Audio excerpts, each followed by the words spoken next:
Assalamualaikum warahmatullahi wabarakatuh. Halo anak-anak, apa kabar kalian semua? Semoga semua dalam kondisi sehat walafiat ya. Masih dalam rangka pembelajaran jarak jauh. Kali ini Ibu akan memberikan materi, masih di kelas 5 tentunya. 2 PB lagi ya, PB 5 dan PB 6. Ibu akan terangkan dua buah PB ini sekaligus. Oke, tidak perlu lama-lama, mari kita belajar bersama Bu Guru yang mulai.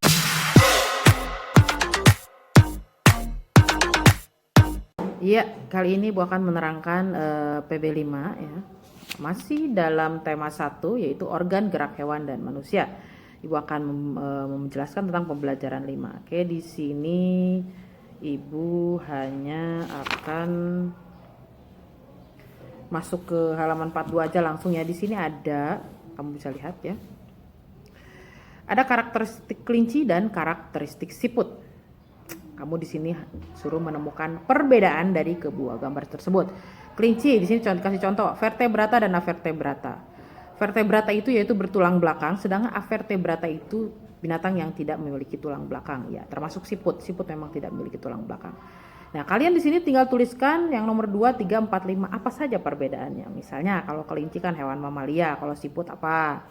Kalau kelinci lagi organ geraknya apa? Kalau siput apa? Kamu bisa sebutkan di situ ya. Tuliskan beragam perbedaan dari kedua makhluk hidup tersebut. Oke, silahkan nanti kalian temukan ya masing-masing 5. Oke, di sini ada sedikit penjelasan ya. Pada pembelajaran sebelumnya kamu telah mengetahui bahwa kelinci termasuk hewan vertebrata. Ya.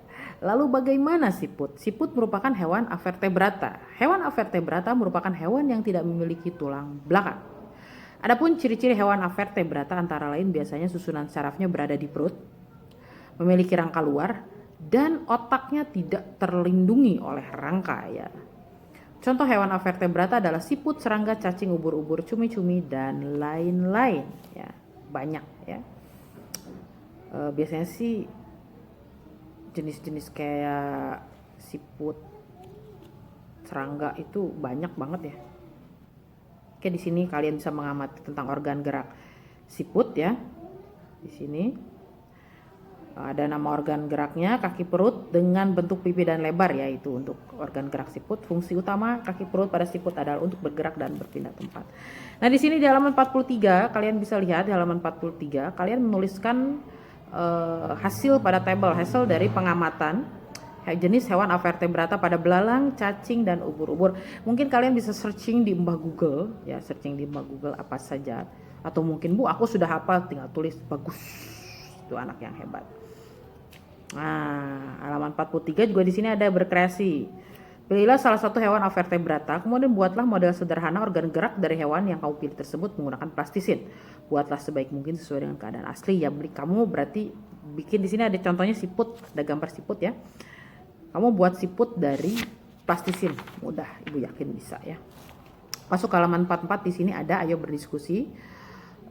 Ceritakan gambar yang kamu buat di hadapan guru dan teman-teman sekelasmu, minta pendapat masukan. Gambar, bukan gambar ya, di sini tuh harusnya model dari plastis yang sudah kamu buat, terus minta pendapat dan masukan. Mungkin ini belum bisa dilaksanakan pada saat PJJ ya. Mungkin nanti ketika masuk sekolah kalian bisa minta pendapat atau masukan guru tentang sesuatu yang sudah kamu buat. Oke. Lalu ada wacana siput bukanlah hewan lemah. Kalian bisa baca di halaman 44 dan 45. Di sana kalian bisa baca, silahkan. Boleh di pause dulu video Ibu, kalian sambil baca dulu ya. Oke. Berdasarkan bacaan di atas, temukan ide pokok dan kalimat pengembang masing-masing paragraf. Ini juga sudah ya tugasnya ya. Kalian tinggal temukan ide pokok dan kalimat pengembang dari masing-masing paragraf. Sudah diterangkan juga, ini ada 6. Silahkan, sini ada 6 paragraf ya. Dari wacana tersebut, mangga kalian kerjakan. Halaman 47 ya, di sini ada beberapa penjelasan tentang ilustrasi ya, gambar ilustrasi. Corak gambar cerita atau ilustrasi adalah sebagai berikut. 1. Realis. Realis merupakan gambar yang dibuat seperti keadaan aslinya, baik bentuk, ukuran, dan tata letaknya. Oke, karikatur. Kalau karikatur merupakan gambar yang melebih-lebihkan atau mengubah dari objek aslinya. Dulu tuh ada koran yang namanya koran pos kota. Di sana suka banyak tuh karikatur, kartun. kepalanya dibikin gede gitu kan ya, seperti dibikin lucu-lucuan deh ya. Lanjut ke yang ketiga itu kartun. Kartun merupakan gambar yang fungsi untuk menghibur dan berisikan humor ya, sudah tahu kamu pasti ya. Kalau dekoratif adalah gambar yang disajikan dengan mengubah bentuk objek aslinya namun tanpa menghilangkan ciri khasnya. Oke, nah sekarang halaman 49 itu kamu membuat gambar ilustrasi mengenai ciri siput bukanlah hewan lemah. Kamu kan tadi baca cerita siput bukanlah hewan lemah. Kamu mungkin sudah tergambar tentang cerita tersebut, tentang imajinasi dari gambarnya. Kamu boleh menggunakan realis, karikatur, kartun atau dekoratif dalam membuat ilustrasi dari cerita tersebut. Boleh kamu coba ya. Ya Bu, aku nggak bisa gambar, ya nggak apa-apa, dicoba-coba aja. Tidak harus selalu bagus karena tidak semua orang memiliki bakat untuk menggambar. Jadi yang terbaik dan bagus menurut Ibu adalah orang yang mau berusaha. Ya nggak apa-apa, dicoba aja ya. Oke, itu PB5. Sekarang ke PB6. PB6 juga tidak banyak ya. Di sini ada gambar si Edo ya. Hari menjelang sore sudah saatnya Edo kembali ke rumah. Namun sebelum pulang, Edo membantu Pak Rudi membersihkan kandang kelinci. Kandang kelinci dibersihkan untuk menjaga kesehatan kelinci ya. Sini ya. Amati dengan cermat gambar di atas, kemudian buatlah cerita tertulis dari gambar tersebut. Buat cerita minimal 3 paragraf. Kalian buat sebuah karangan dari gambar tersebut ya, gambar si Edo dan Pak Rudi tersebut. Buat 3 paragraf. Ya, tapi sebelum menulis cerita, tentukan ide pokok terlebih dahulu yang akan kamu kembangkan dalam cerita. Kamu tuliskan. Ini yang pertama, kamu akan menceritakan apa dulu ide pokoknya. Yang kedua juga apa yang akan kamu ceritakan dulu. Yang ketiga juga apa yang kamu ceritakan. Tapi harus saling sambung menyambung dari paragraf 1 dan paragraf lainnya ya. Jangan sampai ceritanya nggak nyambung. Oke, Ibu yakin kalian bisa ya. Udah kelas 5 mah pasti bisa. Lalu di sini juga ada wacana tentang gerak kupu-kupu ya, kalian juga bisa baca. Silahkan di pause dulu video Ibu. Silahkan dibaca dulu. Oke, tugasnya yaitu menentukan ide pokok dari masing-masing paragraf bacaan di atas. Itu juga sudah, kalian tinggal mencari ide pokoknya ya. Ada 4 paragraf.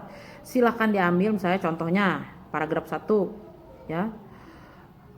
Ide pokoknya kupu-kupu adalah hewan yang lucu. Paragraf 3, 4 dan paragraf 2, 3, 4, 5 silahkan kalian cari ya. Halaman 54 di sini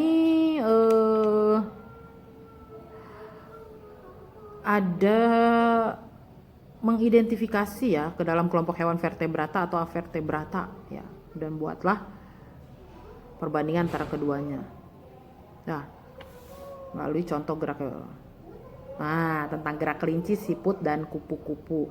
Bersama kelompokmu melalui contoh gerak hewan-hewan tersebut, identifikasi ke dalam kelompok hewan vertebrata atau avertebrata, kemudian perbandingan antara keduanya lakukan dengan diskusi secara berkelompok ya. Tidak perlu berkelompok ya, diskusinya di sini kamu bisa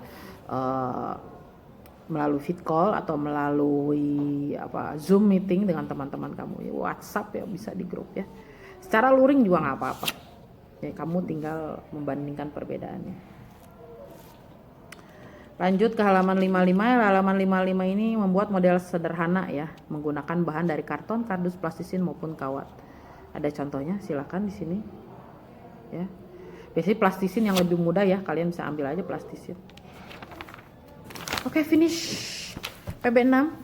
Oke, selesai sudah Ibu menerangkan sampai PB6 ya, berarti sudah selesai untuk satu subtema. Untuk tema 1 organ gerak hewan dan manusia, nanti akan kita sambung lagi di video selanjutnya.